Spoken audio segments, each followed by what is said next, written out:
So I'll be talking about the implicit function theorem. The implicit function theorem was first discovered and proved by Ulisse Dini in the 1870s in Italy. The implicit function theorem is really good when you have more unknowns and you have equations. When you have that, it's hard to tell if you can find any of those unknowns in terms of the others. And what the implicit function theorem says is it tells you if it's even possible to solve for those unknowns. And it might not be explicitly given that you can solve for those unknowns, but you can for sure find the derivatives of those. Some of the applications of the implicit function theorem are used heavily in economics and in the marginal inputs of prices. Now, before I prove the implicit function theorem, I want to go through what we call level curves. And so we might say a function f maps to 0 along this level curve, where it might map to 1 on a different curve and -1 on a separate curve. So what the implicit function theorem says is if you have an open set W in R2 and a point within W, and if that point maps to 0, if there's a function that maps to 0, and at that point, if that function's partial derivative with respect to y is non-zero, then the implicit function theorem says that you can go down to your x-axis and create an open set W prime. And then within W prime, any point you pick, there exists a function that maps to the y-axis such that f of x, psi of x, maps to 0.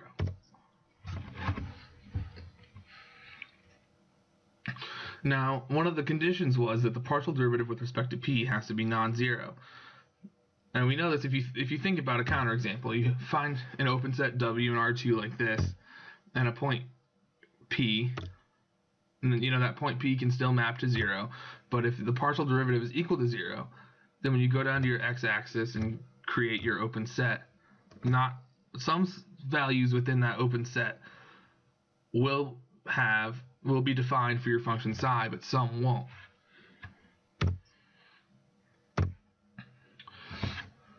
So, without a loss of generality, let's assume that the partial derivative with respect to y is greater than 0.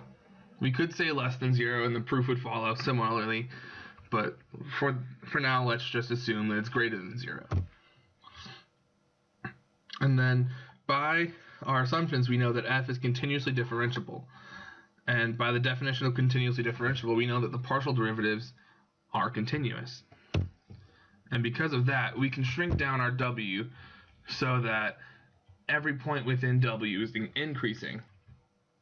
And because the partial derivative is greater than 0 for all points within W, that implies that when you put P and anything on your y-axis into your function f, it's going to be increasing. So you can find a Q1 or a Q2 on your y-axis that's negative, a Q that's 0, and a Q1 that's positive. That would make f of p prime q1 less than 0, which is less than f of p prime q2.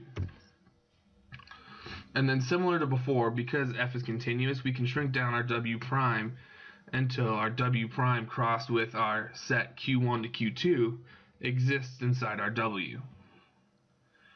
And so the intermediate value theorem says that if a continuous function f and an interval q1 to q2 takes points above and below 0, then that function must also pass through 0.